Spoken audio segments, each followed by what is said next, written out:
¿Hay improvisación, Virgilio, en el gobierno del presidente? ¿Y qué podemos esperar mañana en el discurso de la nación? O sea, ¿qué nos va a decir, medio anticipando un poco la cosa? ¿Y qué le quedaría por hacer al presidente? Y si es que se lograría hacer algo en estos 6 meses más o menos, o más que le quedan, aunque ya tiene que salir a campaña. A ver, mañana nos va a hablar de este país de la burbuja. Ok. Mañana nos va a hablar de los empleos que se han creado. Mañana nos va a hablar de la disminución de las cifras de muertes violentas. De todo esto nos van a hablar. De este país que nosotros que no lo vemos. Seguramente de eso va a ir. Creo que esta va a ser una de las líneas. La otra de las líneas va a insistir en este discurso confrontacional que ahora es el del presidente, ¿sí? Y va a señalar, va a intentar posicionarse como la persona de mano dura, la Ok. persona que puede enfrentar los avatares provocados por la delincuencia. Creo que es eso. Va una tercera cosa que creo que va a suceder, después lo analizaremos o no, va a insistir, ya no diría solo en el respaldo que es necesario, sino en el adulo a la fuerza pública, tanto a la policía como a las Fuerzas Ok. Armadas. Y esto sí es complejo, porque cuando se habla de que en este momento y se requiere toda la fuerza del poder del Estado para enfrentar a los grupos delincuenciales, se requiere hacer eso, pero sobre la base de la Constitución y la ley.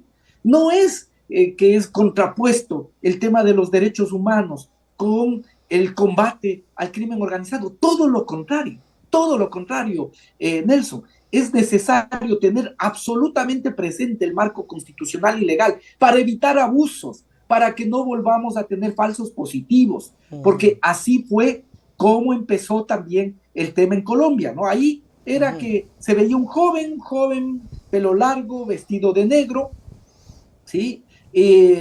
Asesinado y después guerrillero. Ahora, ¿qué es lo que puede empezar a suceder? Ya hay denuncias de que esto sucede, Nelson, Claro. ¿sí? Sobre todo jóvenes de barrios populares, gente de barrios marginales que por una u otra razón se encuentran con la fuerza pública los detiene, ¿sí? Después no tiene cómo procesarlos, pero ya los detiene e incluso ya hay denuncias de que hay ejecuciones extrajudiciales aquí en el país. Por lo tanto, es diferente el apoyo a la fuerza pública, que hay que hacer el apoyo a la fuerza pública en el marco de la Constitución y la ley, pero al adulo, a este adulo que, por ejemplo, dice, yo les voy a garantizar que si ustedes están en acción, ¿sí? Van a tener amnistía, voy a pedir el indulto para las acciones que ustedes realicen, sin darse cuenta que en esa fuerza pública también hay gente que está infiltrada del crimen Por organizado o no supuesto, y han no se ha hecho detenido a una cuantas limpieza. policías y militares. Y precisamente, este adulo puede ser utilizado incluso para vendetas, ¿sí? Entre los grupos delincuenciales que también lamentablemente han penetrado en la fuerza pública. Entonces, creo que mañana también vendrá este adulo a la fuerza pública y otra cosa, va a tratar de alguna forma de justificar los errores en política internacional. Si Ah, hay ok. algo en lo que ha sido absolutamente equívoco el gobierno es en la política internacional. Hay que preguntarse cuántas delegaciones tienen que completarse políticamente a través de la cuota política. ¿Cuántas se han hecho efectivamente? Entiendo que ni una tercera parte de los nombramientos que había que hacer en materia internacional se han realizado. Y luego los errores han sido uno tras de otro. El tema de Rusia con Ucrania, para señalar uno que generó repercusiones no solo en los productores bananeros, sino también en los productores de claveles, que sí perdieron su producción y afectó básicamente a quienes viven en la Sierra Centro, a empresarios, productores, pero también a la gente que trabaja en la producción de claveles. Entonces, ahí está uno de los desaciertos. Luego, el sometimiento absolutamente incondicional a la política de los Estados Unidos en materia internacional. Luego, el tema de la Embajada de México. Posteriormente de esta atrocidad de poder invadir una embajada, rompiendo lo que es la Convención del Asilo, ¿sí? Que se lo ha hecho, que se lo hizo en el Ecuador, lo que no hicieron ni las peores dictaduras del Así Cono es. Sur. Aquí los hizo el presidente Daniel Noboa. Y después para tratar de justificar una contrademanda a México en la Corte Internacional de Justicia, es decir, desacierto tras desacierto en materia internacional. Entonces también mañana va a intentar justificar los errores que ha existido en materia internacional. Yo creo que esa va a ser de alguna forma el mensaje, y luego vendrá nuevamente ya los discursos de la campaña electoral, de promesas, como si fuese candidato, las promesas que vemos que por lo menos en estos 6 meses no se han sentado las bases para que puedan convertirse en realidad para el pueblo ecuatoriano. Virilio, en estos minutos hablemos un poquito de lo que se viene, porque en definitiva la gente tendrá que tomar una decisión. Afortunadamente la gente puede darse cuenta, ojalá que reaccione. Las elecciones están a la vuelta de la esquina, ya empiezan a buscar nombres, hay quienes se han barajado. Sorpresivamente dijo Topic, ya no quiero ir de candidato. Me gustaría tu lectura acerca de esto, y también cómo está RC a propósito de declaraciones bastante llamativas del alcalde de Guayaquil cuando dijo que estaría dispuesto a afiliarse a otro partido político. A ver, primero, yo los que en este momento dicen que están o no están, yo dudo. Okay. Yo en este momento dudo, ¿no? Hasta cuando se inscriban. Exactamente, solo ahí se podrá ver, porque muchas veces los que estaban en el escenario y dicen, ya no estoy, es porque precisamente se dan cuenta que salieron anticipadamente, y esto es una carrera en la que si sales antes no necesariamente llegas primero, okay, ¿sí? Si no estás en el escrutinio, te preguntan, entonces quizá, vuelvo a decir, no tengo razones en específico para dudar de lo que ha dicho el señor Topic, simplemente hago una reflexión general, que es en este momento, y sobre todo en las cambiantes condiciones del Ecuador, no daría por hecho que los que dicen que no están, finalmente puedan estar.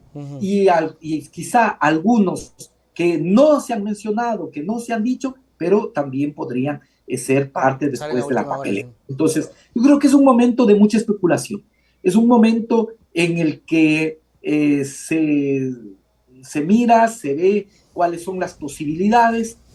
Creo que en el sector de la derecha política, sobre todo miran quiénes podrían enfrentar y lograr ventajas sobre el presidente Daniel Noboa, ¿sí? Me parece que existía una preocupación así en el propio gobierno y en las propias fuerzas políticas en que pueda lanzarse quien ejerce el cargo de fiscal general del Estado, ¿sí? Que ahora ha señalado que por lo menos que por su situación, que no le permitió concurrir a un juicio político, creería que menos a una campaña electoral, pero sin duda esta era una preocupación en el propio entorno gubernamental y de los otros sectores de lo que es la centro-derecha, ¿sí? De tal manera que ahí están mirando cómo se pueden establecer coaliciones que permitan sobre todo enfrentar al gobierno de Noboa. Le digo, al Partido Social Cristiano le queda complicado cuando básicamente ha sido un sostén, y sobre todo el presidente de la Asamblea, el señor Henry Kronfle, ha sido prácticamente un pilar del gobierno en la Asamblea.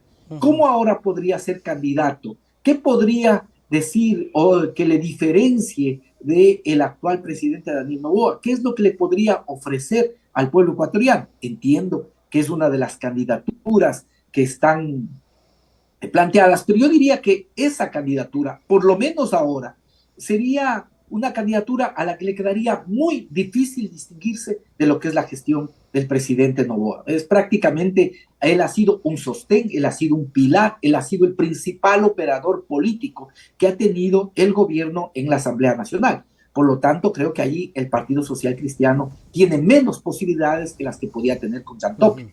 Sí, en el otro espectro hay mucho movimiento todavía, hay en este momento muchas precandidaturas de distintas fuerzas políticas. Nosotros en la Revolución Ciudadana hacemos lo mismo. Hay muchos nombres que en este momento se discuten, se ponen en el escenario, y ya en estos meses habrá que analizar cuál es la mejor persona, hombre o mujer, que pueda representar a la Revolución Ciudadana para tener candidatos en las elecciones del próximo año. Este es nuestro trabajo en estos meses. Estamos, y ustedes pueden ver a nuestra compañera Luisa González, que es nuestra presidenta, además, en todas las provincias recorriendo. Estamos en este proceso de recomposición de las directivas provinciales y posteriormente también esto nos permitirá tener mayor posibilidad de lograr representaciones en cada una de las provincias y también tener un binomio presidencial que pueda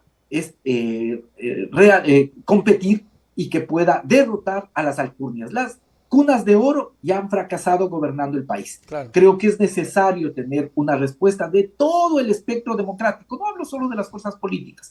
No podemos reducir el espectro político del país solo a las fuerzas políticas. No, a todos los ciudadanos que están de acuerdo en un pacto democrático. Creo que la situación del país es tan grave, tan compleja, Nelson, que se requiere de un pacto democrático que pueda permitir enfrentar la inseguridad sin populismo político ni penal, que pueda lograr generar acuerdos para tener un plan de seguridad a mediano y largo plazo, que pueda reactivar la economía, que pueda reactivar la inversión pública, que pueda traer la inversión privada, que pueda generar empleos y sobre todo también que pueda volver a permitirle derechos y servicios públicos de calidad, salud, educación, para lograr mayor cohesión social. Creo que se requiere desde parte de las fuerzas democráticas, es un pacto democrático. Ya no diría siquiera un pacto de los progresistas, del progresismo de la izquierda, no.